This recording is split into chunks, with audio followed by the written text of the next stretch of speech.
The rain fell in angry sheets that night, slashing against the empty country road like shattered glass.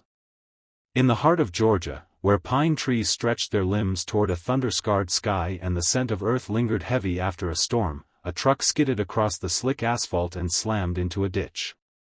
The crash was deafening, metal groaned, glass exploded, and silence followed, broken only by the hum of insects and the soft sobs of a broken woman bleeding behind the wheel. No other cars passed. No sirens howled. The road, winding through farmland and forest, was too far from town, too forgotten. That night, it should have been the end for her.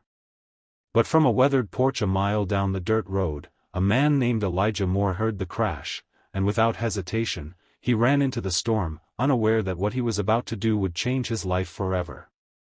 Before we dive deeper into this emotional and unforgettable story, if you believe in the power of kindness, in the hope that second chances still exist, then please take a moment to like this video, share it with someone who needs to hear this, leave a comment, and subscribe to our channel, Rapple of Hope. Your support helps stories like this reach hearts across the world. Elijah Moore was a man most folks had forgotten. He owned a small patch of land passed down from his great-grandfather, who had once been enslaved on that very soil. Where others saw dust and hard labor, Elijah saw heritage, responsibility, and quiet dignity. He woke every morning before the sun, fed his animals, worked the fields by hand, and scraped by selling produce and eggs at the local market. Life hadn't been kind to him. His wife, Lillian, had passed from cancer 5 years back, and his only son, Marcus, had left for the city and never returned. Still, Elijah prayed each morning, tended his land, and gave thanks for another day of breath and purpose. That stormy night, when he reached the wreckage, he found a woman slumped over the steering wheel, unconscious, her blonde hair soaked in blood and rain. She was white, dressed in an expensive pantsuit, and her Mercedes was wrapped around a tree like a crumpled soda can. Most folks in that part of town wouldn't have stopped, some out of fear, some out of prejudice, some out of plain indifference. But Elijah didn't think. He acted. He pried the door open with a rusted crowbar he'd brought along. The smell of gasoline filled the air, and the engine hissed like a sleeping beast about to wake. He lifted her out carefully, carrying her like a father would carry his child, back through the woods and down the slippery trail to his farmhouse. His living room became her recovery ward. He cleaned her wounds with iodine, stitched a gash above her eyebrow using his late wife's old sewing kit, and wrapped her ankle with strips torn from his own bedsheets. All night he sat by her side, feeding her sips of water and whispering prayers under his breath. She woke near dawn, startled, weak, and confused, but Elijah simply said, "You're safe here, ma'am. Just rest." The woman's name was Madison Sterling. A high-powered attorney from Atlanta, she had been driving to a client's country estate when her GPS led her off course. Her phone had no signal, and she had been speeding through the rain, stressed and distracted. She couldn't remember much after the crash. But she remembered Elijah's face, calm, weathered, and kind. She'd never seen eyes like his, deep with pain, but warm with something steadier than sympathy, compassion. The next morning, Madison called her assistant once she had a signal. Elijah didn't ask questions when she thanked him and promised to send someone to pick her up. He helped her to the porch, gave her a walking stick he'd carved years ago, and wished her well. He didn't expect to see her again. But 24 hours later, everything changed. The following day, Elijah's dirt driveway trembled under the weight of tires he'd never seen outside of television. A long line of luxury cars, Rolls-Royce, Bentley, Mercedes SUVs, crawled down the road like a procession of kings.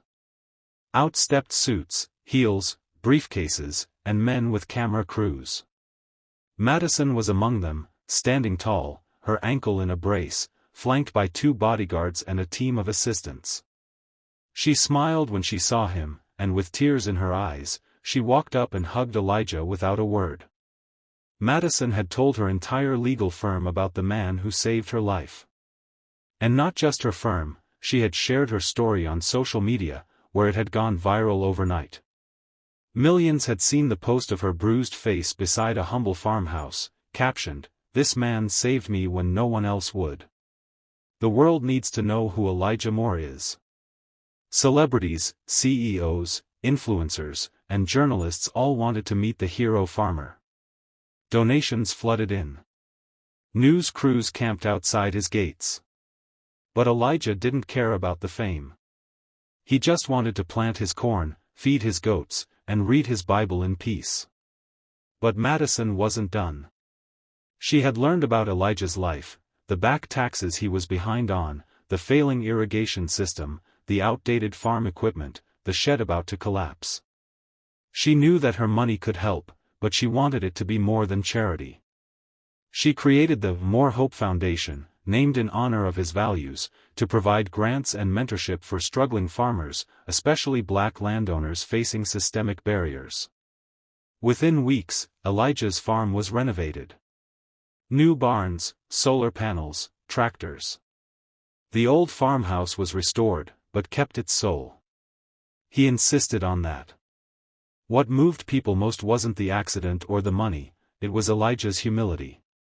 When reporters asked him what made him stop that night, he said, "I saw someone in trouble. That's it. It don't matter what color her skin was. We all bleed the same." His quiet grace sparked conversations across the country about unity, race, and the power of doing good without expecting anything in return. As the months passed, Elijah's story continued to touch lives.